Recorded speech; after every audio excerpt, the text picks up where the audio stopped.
isinisisi ninyo sa iba, kayo naman pala ang may sala. Matapos gumawa ang tulay sa probinsya ng Isabela na nagkakahalaga sa mahigit sa 390 million pesos, ilang mga LGU at opisyales ng DPWH pinoprotestang imbestigahan matapos may madaganang 4 na sasakyan sa pagkulaps ng nasabing tulay. Hindi pa man natatapos ang problema, sa manumalyang bilyong-bilyong pisong pondong kinuha sa PhilHealth ay mukhang panibagong pangungot naman ang kakaharapin ng Marcos administration matapos gumuwang tulay sa Kabagan Santa Maria sa Isabela, kung saan ay tila pinunduhan ito ng Marcos administration na tumataginting na 390 million pesos, ngunit gumuho lang di umano ang nasabing tulay.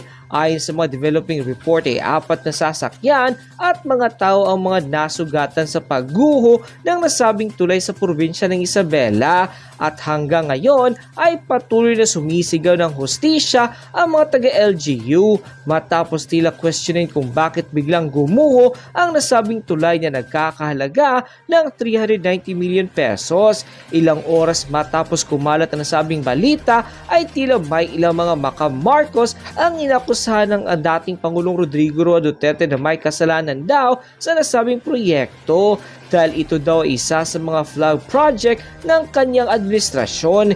Ngunit tila isa sa mga well-known vlogger na walang iba kundi si Joey De Bebre ang naglabas ng ebidensya na hindi ito ang proyekto ni dating Pangulong Rodrigo Roa Duterte. Ito ay proyekto pa ng nakarang administrasyon ng dating Pangulong Noynoy Aquino na tila pinagtibay pa daw ng pamahalaan ni Pangulong Bongbong Marcos Jr. At sa katunayan ay binadgetan pa daw ito ng 390 million pesos. Bilang ebidensya ay lumabas sa mundo ng social media ang isang picture na ito kung saan ay pinakita na bahagi ito ng Build Better More projects ni Pangulong Bongbong Marcos Jr.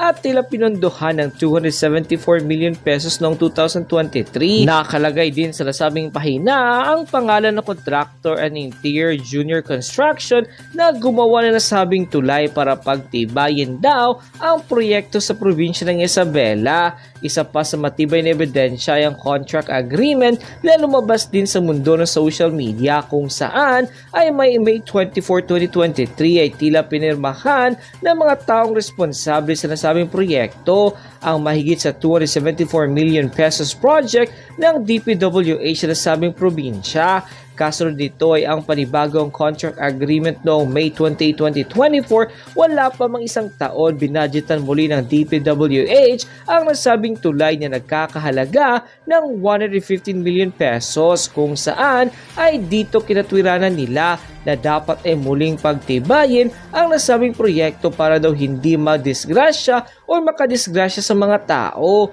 Ngunit ngayon ay gumuho ang nasabing tulay wala pa mang isang taon matapos ang contract agreement noong 2024. So sumatotal, nagkakalaga ng 319 million pesos ang nasabing proyekto na tila nagdulot ng malaking disgrasya sa tao. Anong gusto ninyo? Magsisinungaling ako? Magpapanggap ako? Mag-aarte-arte ako na kunwari may urgent legislation at magre-request ako ng special session? Samantalang alam nyo naman, ang dahilan lang ay yung clamor daw o yung ingay daw. Hindi naman yata tama yon, di ba? Hindi kayang baguhin ng ingay mula sa anumang sektor o grupo yung nakasulat sa batas. Very good. Hindi namin babaguhin yon, depende sa palakasan ng sigaw. Very good, Cheese. Tama yan. Diba? Ang hindi ko lang matanggap, mga Lods, yung iba nating mga mambabatas, di ba? Yung iba nating mga kongresista ay talagang atat na atat dyan sa impeachment. Gusto na nilang simulan daw ang trial, gusto nilang simulan ang sesyon. Grabe no, parang ano ba? Yung impeachment ba ang makakasolve sa grabing pagtaas ngayon ng mga bilihin? Ha? Sa mga buhaya? Sa mga mambabatas at kongresista na nagmamadali? Ano ba? Yan ba ang solusyon sa maraming problema ngayon ng Pilipinas? Talagang ano kayo no? Talagang grabe. Halata mo talaga na namumulitika lang kayo. Halata nyo talaga na ang punteriya nyo si VP Inday. Diba? Wala naman kayong concern sa Pilipinas at mga Pilipino eh. Ang gusto nyo lang gawin, i-kick out ang mga Duterte para ano? Para magsaya kayo. Para makatodo kayo sa pangungurakot nyo. Kaya buti na lang itong si Cheese, di ba? Nagpa-function yung utak eh. Update po sa impeachment laban sa bise, naglabas na ng utos ang Senate President na nagtatakda sa mga papel ng mga tanggapan ng Senado sa magiging trial. Pero ang simula ng mismong pag-uusig, sa Hulyo pa rin batay sa bagong labas na July schedule. 30. Nakatutok si Mav Gonzalez. Sa Hulyo pa inaasahang magsimula ang impeachment trial ni Vice President Sara Duterte matapos ang pagbubukas ng susunod na Kongreso sa Hulyo. Pero may mga pagkilos na sa Senado para ihanda ang mga kakailanganin para rito. Giit ni Senate President Cheese Escudero, ang mga prosesong ginagawa ng Senado ngayon ay bilang pagsunod sa batas at hindi sa anumang panawagan. Matatanda ang may mga nanawagan sa Senado na agad nang simula ng impeachment trial. It took us this long to be able to do these things again because we are acting on it prudently. We are not rushing, but neither are we delaying. This is not in response to any call or clamor or kahilingan ng kahit sino man, lalo na mga partisano o bias ng mga tao. Ito ang trabaho po namin. May humiling man o wala.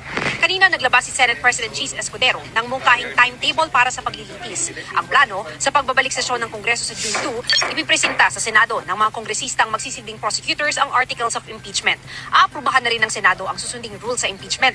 Ayon kay Senate Secretary Ray Bantug, kumukonsulta na raw sila sa mga abogado at pinag-aaralan ang mga probisyong aamyendahan. June 3, manunumpa ang mga senador na uupong hukom. Sunod ang palitan ng pleadings ng prosekusyon at nasasakdal at pre-trial. June 4, sisimula ng paghahain ng summons o pagpapatawag kay Vice President Duterte. Lahat ito mangyayari bago mag-adjourn ang Kongreso sa June 14. Isang buwang gugulong ang pre-trial. At sa July 29, isang araw matapos magbukas ang sesyon, manunumpa naman ang mga bagong halal na senador. Kinabukasan, July 30, sisimulan na ang paglilitis. Sa proposed calendar ng impeachment, alas 9 ng umaga hanggang alas 2 ng hapon gagawin ang impeachment trial, habang alas 3 ng hapon naman magsisimula ang sesyon ng Senado. Paglilinaw ni Senate President Cheese Escudero, aaprubahan pa ito ng Senado. Naglabas din ng special order si Escudero para maganda ang iba't ibang opisina ng Senado para sa impeachment. Itinalaga ang Senate Secretary bilang Clerk of Court na tutulong sa Senate President na magsisilbing presiding officer sa pangangasiwa ng impeachment court.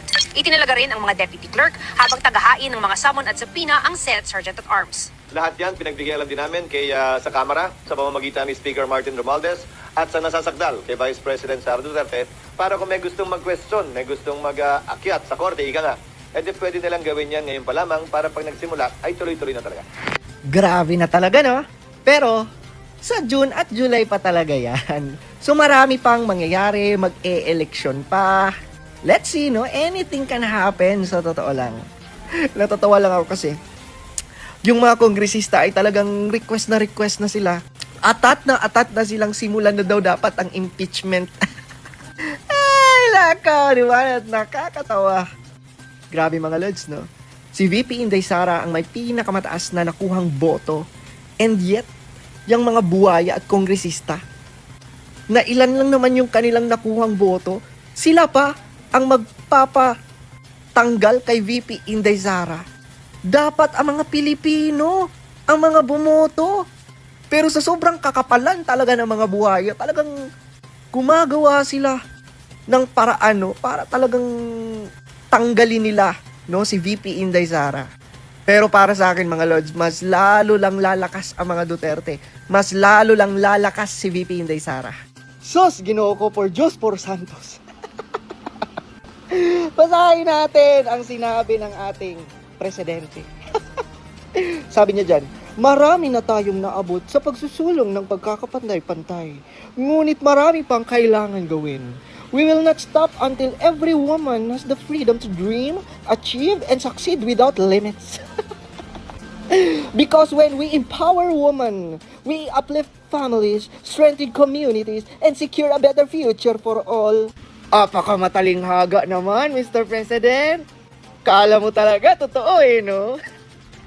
Alam mo, tambaluslos, bago ka magmayabang sa amin, at bago ka magsalita ng kung ano-ano, ayusin mo muna ang kalsada at palengke ng Tacloban. Lugar mo nga, hindi mo maayos-ayos. Buong Pilipinas pa kaya?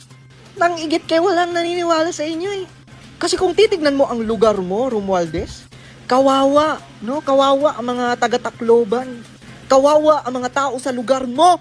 Ikaw lang at pamilya mo lang ang gumiginhawa ang buhay. Ito pong nangyari nga dito na kumpirmadong pogo ang ugnayan nung ama ng biktima dito at Hindi pa Oh. Let me correct you. Wala pong kaugnayan ang parents or mga uncles nila whatsoever with Pogo. It was a Filipino driver who was diba? ex-driver ng Pogo financier sa Clark. Siya po ang ugnayan. Ito po wala. Kaya Boom. nga, panawagan na hiring a driver, you should be very, very careful and vigilant. Isang buwan pa lang tong driver sa kanila. See? Di ba mga lods? Anong sabi nung DILG? Yung nakidnap daw ay may connection sa Pogo. Di ba? Yan tayo eh. Itong administrasyon ngayon, apakasinungaling at apakatanga. Iko-connect talaga nila sa Pogo para makonect na naman sa mga Duterte. Ang tanga-tanga. Alam nyo, Marcos administration, yung mga nangyayari ngayong krimen, kidnapping, huwag nyong isisi sa Pogo at sa past administration. Isisi nyo yan sa katangahan nyo at sa kapabayaan nyo. Hay, nako Lord. Diyos ko. Basahin natin mga Lords. Mataas na presyo ng bigas palaisipan pa rin sa palasyo. Maging ang Malacanang ay nagtataka kung bakit hindi bumababa ang presyo nito. Ayon kay Yusek Claire Castro, dagsa naman ang supply ngunit hindi ito ramdam ng pamilihan. Imagine that, even President nagtataka at hindi niya alam bakit tumataas ang presyo ng bigas. Ha? Grabe. Diba sakit sa ulo no? Talagang, ewan ko ba kung Mr. President, tinitignan mo ba talaga kung ano ang nangyayari sa ilalim? Seems like wala kang alam, wala kang pakialam. At ang pinaka nakakatawa, wala siyang solusyon. Wala talaga. Panoorin nyo to mga Lods. At dito nyo mapapatunayan na pati presyo ng bigas sa panahon ng Duterte administration ay inaksyonan agad ni Tatay Digong. Panoorin natin. During the time of the Duterte administration, we also had rice problems in 2018. But, looking at what happened in 2018, we had the rice tariffication law, rice prices went up, but then it went down right away. So, in other words, rice was a problem. It caused inflation to go up, but then it was addressed right away. So, this time around, so like for us, we're saying, we're excited because for example, there are so many things that the government is doing. For example, it reduced the tariffs on rice. Globally, El Niño's over, and then India said we're going to lift the ban on rice exports. So we're seeing global rice prices go down. But then you want to wonder, how come rice prices aren't going down? So, in that respect, I would say that if corruption was the answer to, the reason why rice prices aren't going down, then in that respect, I could say Duterte did a better job. Yeah. Di ba? Narinig nyo yun? Sa panahon din ni Tatay Digong, may mga pagtaas, sa presyo ng bigas. Pero sinolusyonan niya iyan right away. Ngayon, may solusyon ba? Dalawa na ang presidente ngayon, ha? Si BBM at saka si Romualdez. Di ba? Lalo na si Romualdez kung ano-anong pinagsasasabi. Bumaba ba? May solusyon ba sila? Wala. Kasi puro ngaw-ngaw. Wala namang matinong resulta. So far po, wala pa kayong na-verify na masabi na ito talaga ay nagpapakalat ng fake news. Troll army po itong mga ito. Wala pa po in particular, pero inaalala po namin, kaya po yung mga ibang mga sinasabi nating fake news, ay atin pong sinasagot hanggat sa makakaya natin. So hindi naman din po kayo kabilang doon sa mga masasabing nagpapakalat din ng fake news since wala naman po palang mga verified batayan. I like you, ma'am reporter. Ganito po yan. Pag sinabi po nating fake news, alam niyo po na meron na kayong naging basihan. Fake news, alam na natin kasi may dokumento. Halimbawa, sinabi ko po, Ano? si Miss Pia ay dalaga. When in fact, there's a record na she's married. So, sinabi ko dalaga yan. Is that fake news? Of course, kasi may batayan. So, bago naman po namin sabihin na fake news, dapat meron po kaming batayan.